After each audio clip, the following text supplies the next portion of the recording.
Good morning and welcome back to my channel. I'm Debbie from Debbie's World, and today I've actually got 3 recipes planned, so we'll see how many we get through. There probably will be separate videos though, so that they're not too long. So on Thursday when I went to group, I was lucky enough to win the raffle. And the recipe that the consultant had chosen to give away was the curried lentil and squash soup with toasted spices, which is on page 56 of the latest Slimming World magazine, issue 148, October 2019. Now it probably isn't a recipe that I would have chosen to make because it's got so many ingredients, and there's a lot of my viewers that don't like spicy recipes.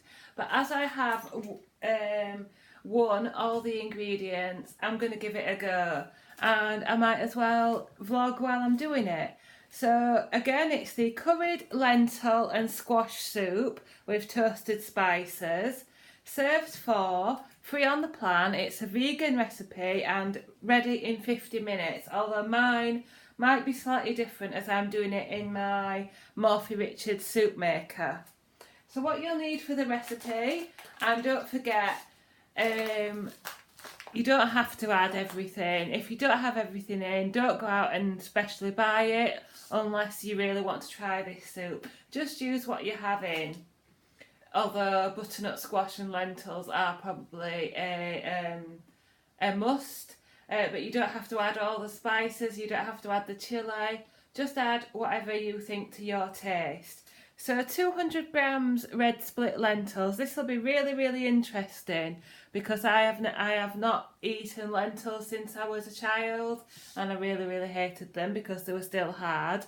But we'll see how we go in a soup. So 200 grams of red split lentils, a butternut squash, peeled, de-seeded and cut into 2 centimetre chunks, half a teaspoon of ground turmeric, a tablespoon of medium curry powder, a litre of vegetable stock. These are Morrison's own vegetable stock cubes. 6 centimetre piece of fresh root ginger, 2 garlic cloves crushed,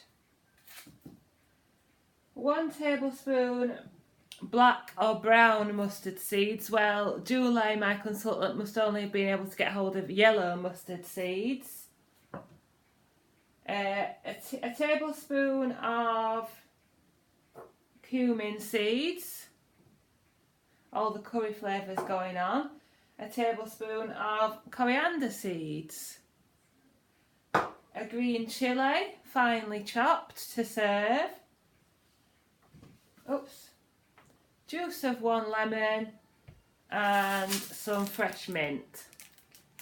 So the first thing I'm going to do is peel and chop and de-seed my butternut squash.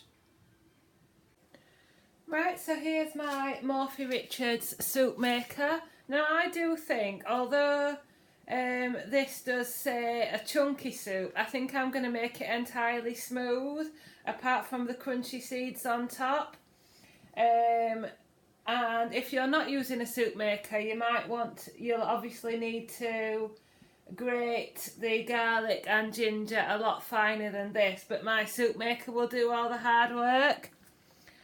So what we need to do is we need to add our butternut squash. So that's a whole butternut squash, chopped into rough chunks, 2 centimetres.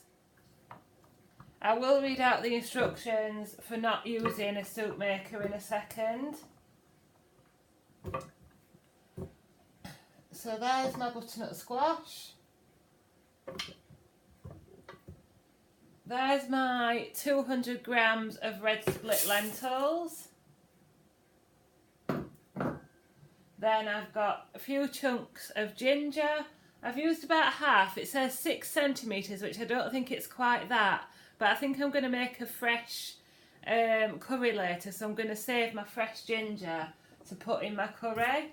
and 2 large cloves of garlic, and then a litre of vegetable stock.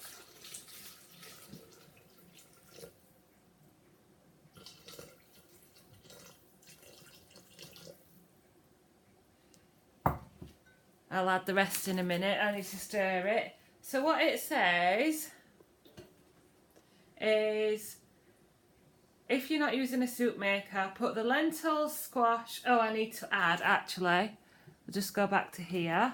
I need to add some more. I need to add turmeric. So I need to add half a teaspoon of ground turmeric. And then I need to add curry powder, and I think it says a tablespoon of medium curry powder. Nearly forgot the spices there. I think that'll be enough.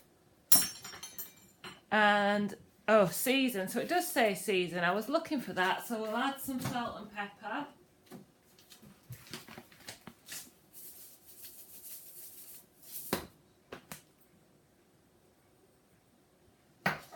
And place over a medium heat and bring to a simmer. So that's your lentils, your squash, your turmeric and your spices. Cook for 30 minutes, stirring occasionally until the lentils and squash are soft, and then use a stick blender. Blitz the soup until around half is smooth and half is textured, and keep warm over a low heat. Right, but what I'm going to do is scrape out my vegetable stock and get this on for 20 minutes. Right, so now we're over here with a small frying pan while my soup is bubbling away in my soup maker, and we need to toast our seeds. So we've got a tablespoon of coriander seeds, which is like that. A tablespoon of mustard seeds. And a tablespoon of cumin seeds.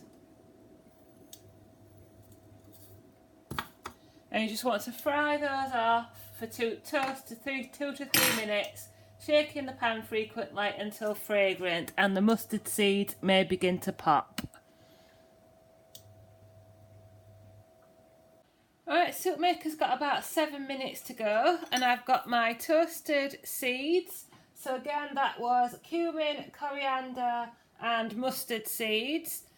And we're going to add to that a pinch of salt and the juice of a lemon. And leave that to top my soup with. And I've also chopped my chilli and my mint. And I've got a feeling this is going to be a hot soup, but we will see. I think I'm going to like this soup. I think I like it. I mean, I'm just scraping out the soup maker.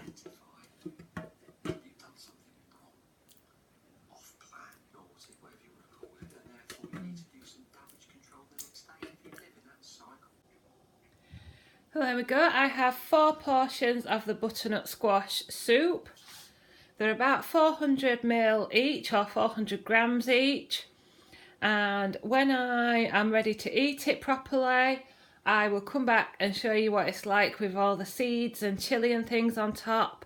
But so far, it's really creamy tasting. A little bit of a kick, but not that much. And I really, really like it. So we'll see how it tastes with the proper dressing and stuff. But yeah, completely free on the plan, and 3 to go in the freezer. And here we are. Here is my curried lentil and squash soup with toasted spices. All ready to eat. And there it is in the magazine, page 56, as I said. And I will let you know how it tastes. Well, good evening. This is the first chance I've had to pop back on and tell you what I thought about my soup. It was absolutely delicious. The toppings just made it, even the lemon juice, which I was really surprised at, and the ginger, you could taste that, and the soup was really, really creamy and thick, which is how I like it. You couldn't taste any lentils or anything, but then I did completely blend it, which is how I prefer it. But then adding the chilies and the mint and the toasted seeds on top gave it a real good taste. So yeah, even if you don't add all that, maybe add a little bit of lemon juice just to get that real taste. Oh, it was absolutely delicious and I really recommend it. So if you do make it, let me know. Thank you for watching. Please like, comment and subscribe, and I'll see you very soon.